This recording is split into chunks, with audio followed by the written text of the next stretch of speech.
হাজার কোটি টাকার উন্নয়ন প্রকল্পের কাজ চলছে, যেখানে সেই রাজশাহী মহানগরীতে নর্দমা পরিষ্কারে কেনা হয়নি আধুনিক যন্ত্রপাতি। এখনও সনাতন পদ্ধতিতে নর্দমা পরিষ্কারের কাজ চালাতে হয়। ড্রেন থেকে ময়লা তুলে শুকানোর জন্য স্তূপ করে রাখা হয় রাস্তায়, ফলে দুর্ভোগ পোহাতে হয় নগরবাসীকে। সম্প্রতি রাজশাহী সিটি কর্পোরেশনের এক সভায় এই পরিস্থিতির জন্য আধুনিক যন্ত্রপাতির অভাব ও আর্থিক সীমাবদ্ধতার কথা উঠে আসে।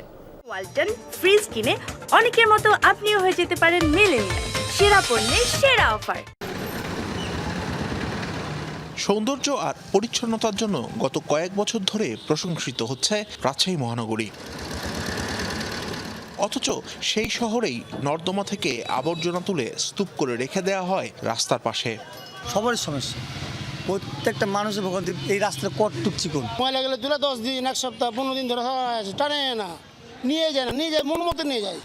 কয়েকদিন পর পানি ঝরে শুকিয়ে গেলে ময়লা তুলে নিয়ে যাওয়া হয়, কিন্তু ততদিন ভুগতে হয় সেই পথ দিয়ে চলাচলকারীদের। ময়লা থেকে দুর্গন্ধ, রোগ জীবাণু ছড়াচ্ছে, এটা একটা সমস্যা আমরা দেখতে পাই না। আসলে আমাদের হাঁটা চলার সমস্যায় মনে করতেছি। রাস্তাঘাট ছোট হয়েছে, গাড়ি ঘোড়া আপনার মনে করেন কাদা টাদা মেখে এসে উঠতে চাইছে না।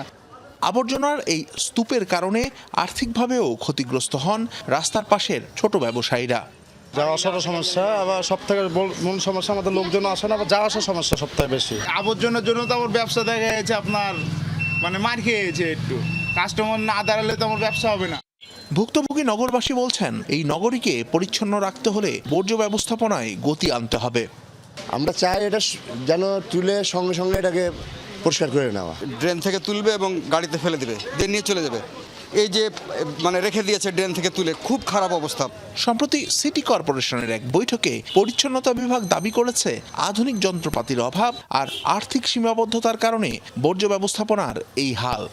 ড্রেনগুলো সরাসরি কাদা তুলে ড্রেন থেকে কাদা উত্তোলন করার পরে সাথে সাথে কিন্তু নিয়ে যাওয়ার সে যন্ত্রপাতি এখনো অপ্রতুল আমাদের এখানে। 2019 সালে রাজশাহী মহানগরীর সমন্বিত অবকাঠামো উন্নয়ন প্রকল্পের আওতায় প্রায় 3000 কোটি টাকা বরাদ্দ দেয় সরকার। এ পর্যন্ত এই বরাদ্দের 1400 কোটি টাকা ছাড়ও হয়েছে। তারপরেও এমন সীমাবদ্ধতা কেন?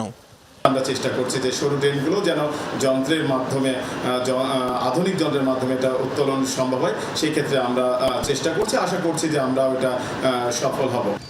নর্দমাগুলোতে পানি প্রবাহ বিঘ্নিত করে এমন কোনো ময়লা আবর্জনা না ফেলার জন্য নগরবাসীর কাছে আহ্বান জানিয়েছে city corporation. Shibli Noman, Jamuna news, Rajshahi.